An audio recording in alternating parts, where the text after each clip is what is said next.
Good morning বন্ধুরা, কেমন আছো? আশা করি খুব ভালো আছো। তো আমিও খুব ভালো আছি। আজকে ব্লগটা এখান থেকেই স্টার্ট করলাম। এখন ঘড়িতে হচ্ছে 4:30 বাজে। আর 4:30-র সময় বরমশাই এখন কাজে বেরোচ্ছে। তো যখন বরমশাই শিফটিং ডিউটি থাকে তখন এরকমই 4টে 4:30-র দিক করে বেরোয়। তো তার জন্য কিছু খাবার বানিয়ে দিলাম। তো যেহেতু আজকে বড় টিফিন বাটিটা দিইনি, কেন অন্য সময় যখন 10টার সময় ডিউটি যায় তখন ভাত তরকারি সবই নিয়ে যায়। তো এখন এত ভোরবেলায় যাচ্ছে, তো ভাত করা তো আর সম্ভব নয়। তো একটু রুটি আর একটু সবজি করে দিয়েছিলাম, তো সেটা একটু প্লাস্টিকের মধ্যে ভরে দিয়ে দিলাম। তো বরমশাই তো টিফিন ফিফিন সব নিয়ে নিল, নিয়ে এখন ও বেরিয়ে যাবে। আর চারিধারটা দেখো এখনও চুপচাপ হয়ে রয়েছে। তো ভাবছি একটু শুয়ে পড়বো। তারপরে ভাবলাম যে যদি আমি শুয়ে পড়ি তাহলে এখন সকালে আমার ঘুম ভাঙতে ভাঙতে 6:30 7টা বেজেই যাবে। তারপর আমিও কাজে বেরোবো। তো ওই জন্য ভাবলাম যে না, আর শোবো না। তো যা টুকিটাকি কাজ আছে কাজগুলো আমি ঝটপট সেরে নিই। তো রাতে একটু ফেনা ভাত করেছিলাম, ওটাই গরম করলাম। ফেনা ভাত তো ওটার মধ্যে জল ঢাললে আর ভালো লাগবে না, ওই জন্য এটা গরম করে রেখে দিলাম। তো রাতে যা ভাত বেঁচে যায় সেটা কিন্তু খাই আমি। ওই ভাত আমি কিন্তু ফেলতে দিই না। আমার বাড়িতে কেউই পান্তা ভাত খেতে চায় না, কিন্তু পান্তা ভাতটা হচ্ছে আমার সবথেকে ফেভারিট জিনিস। যখন প্রথম শ্বশুরবাড়িতে যাই তো শাশুড়ি আর যা পান্তা ভাত খাচ্ছিল, আমার শ্বশুরবাড়ি হচ্ছে মেদিনীপুরে। তো ওখানে লোকের পান্তা ভাত খেতে বেশি ভালোবাসে। তো আমিও যখন বলেছিলাম পান্তা ভাত দিতে আমাকে, তো সত্যি ওরা না খুবই অবাক হয়ে গেছিলো যে তুমি পান্তা খাবে? আমি বললাম হ্যাঁ, তো কেন খাবো না, আমার পান্তা ভাত খেতে খুবই ভালো লাগে। আর পান্তা ভাতটা আমার খুবই প্রিয়। যেহেতু ফার্স্ট ওদের বাড়ি গেছি, তো আমাকে প্রথম কি দেবে না দেবে সেটা তো সবারই একটা থাকে না। আর গেলেই তো পান্তা ভাত দিতে পারে না। তো আমি কিন্তু চেয়েই খেয়েছিলাম পান্তাটা। এটা হচ্ছে রাত্রে ছোলা ভিজিয়ে রেখেছিলাম, সকালবেলা বোন খাবে, মা খাবে। আর কিছু সজনা ডাঁটা আমার একটা বান্ধবী দিয়েছিল, ওদের গাছ কেটে দিয়েছিল, ওদের বাড়িতে সজনা গাছ ছিল। আর এই আমগুলো না ঝড়ে পড়ে গেছিলো। তো ছোটো ছোটো আম, কিন্তু খেতে ভারী টক, যেন ডালে দিয়েছিলাম তো ডালটা কি টক হয়ে গেছিলো। তো ওই আমগুলো এখন যে মানে ঝড় হয়েছিল ওই ঝড়ের মধ্যে পড়ে গেছিলো।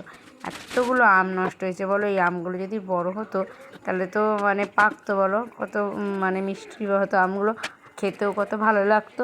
কি করা যাবে, ঝড়ের মধ্যে সব আমগুলো পড়ে গেছে। তাও কিন্তু অপচয় হয়নি, আমগুলো আমরা সব তুলে নিয়ে চলে এসেছি। ওগুলো দিয়ে এখন কেউ বলছে চাটনি করবে, কেউ বলছে ডালে খাবে। তো আমরা বেশি ডালেই খাবো, খুব একটা চাটনি করি না, টক ডালটাই বেশি খাই। তো আমি এদিকে ঝটপট করে ঘর টর করে সব মুছে নিলাম। আর এখন সব বাসি কাজগুলো আমি একটু একটু করে সেরে নিচ্ছি। এখন জল আসতে তাও 6টা। আর 6টার সময় জল আসবে, তখন অনেকগুলো কাচাকুচিও রয়েছে কিছু। এই যে বালতি টালতি সব আমি বাইরে রেখে দিয়েছি। আকাশটা দেখে একটু মানে পরিষ্কার হয়ে গেছে বাইরেটা, কিন্তু এখনও জল আসেনি জানো তো। আর গিয়ে কী করবো বাইরে, তো তখন সোফার ওপরটা দেখো কী অবস্থা, আর খুব গরম লাগছিলো। পাখাটা একটু চালিয়ে নিলাম আর জিনিসপত্র সব জামা কাপড়গুলো গুছিয়ে নিলাম ঝটাপট করে। এই যে আমার জামা টামা সব গোছানো হয়ে গেছে। তো চলো, আর বেশি দেরি করে 6টা বেজে গেছে, জলও চলে এসেছে। আর এইগুলো একটু কাচতে হবে, তার জন্য বাইরে রেখে দিলাম। চলো এগুলো কেচে স্নান করে চলে আসবো রান্নাঘরে। আর দেখো চলে এসেছি রান্নাঘরে। আর কুকারের মধ্যে কি সেদ্ধ করলাম বলো তো? কুকারে সেদ্ধ করলাম সজনা পাতা। তো যে আমাকে আমার বান্ধবীটা সজনা ডাঁটা দিয়েছিলো, তো ও পাতাটা দিয়েছিল। মায়ের যেহেতু প্রেশার, তো ও বলছিলো তোর মায়ের তো হাই প্রেশার, তাহলে এই সজনা পাতাগুলো খাওয়াবি, এটা খুবই উপকার। তো ওই জন্যই নিয়ে এসেছিলাম আর কুকারটা সেদ্ধ করে রাখলাম। তারপরে মাথাটা একটু কেমন ঝিমঝিম করছিলো, অনেকটাই ভোরবেলায় উঠেছি, মাথা যেন একটু টিপটিপ করছে। তো ভাবলাম 2 কাপ চা বানিয়ে নিই। মা বললো 1 কাপ খাবে, তো একটু আদা দিয়ে ভালো করে একটু চা বানিয়ে নিলাম। আর মাকে এখানে দিয়ে দিয়েছি চা আর মুড়ি।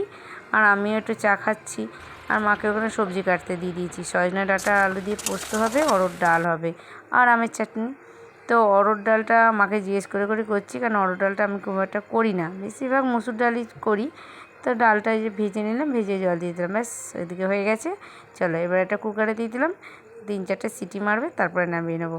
আর এই যে দেখো শাকটাও অনেক সুন্দরভাবে সেদ্ধ করে নিয়েছি। কী বলতো, এটা একটু খাবার সোডা দিলে না আরও ভালো গলে যেত। খাবার সোডাটা ছিল না বলে কুকারেই আমি শাকটা সেদ্ধ করলাম। কিন্তু পাতাগুলোর জন্য ছাড়া ছাড়া হয়ে রয়েছে না, শাকটা ভালো মেলায়নি। তবুও পাতায় মানে ডাঁটার পাতাটা খাওয়াও খুবই উপকার। তো ওইটা একটু শুকনো লঙ্কা ফোড়ন দিয়ে করেছিলাম। আর এদিকে ডালটা করে নিলাম, আমি অরহর ডালটা সাঁতলে নিলাম জিরে ফোড়ন আর শুকনো লঙ্কা ফোড়ন দিয়ে। আর এদিকে সজনে ডাঁটা পোস্তটাও আমি করে নিয়ে উপর দিয়ে একটু গুঁড়ো লঙ্কা দিয়ে দিলাম, কেন পোস্ততে তো খুব একটা হলুদ দিই না, তাই গুঁড়ো লঙ্কাটা দিলে বেশ কালারটা এসে যাবে সুন্দর। উপর দিয়ে কাঁচা তেল দিয়ে দিলাম, গন্ধটাও বেশ ভালো উঠবে। আর এদিকে আমার দেখো সব রান্না হয়ে গেছে, ডাল করেছি, শাক ভাজা আর ডাঁটা পোস্ত, আর বোনের টিফিন বাটিটাও গুছিয়ে দিয়ে দিলাম। তো ভিডিওটা আজকের মতন এখানেই শেষ করছি। সবাই ভালো থেকো, সুস্থ থেকো, টাটা।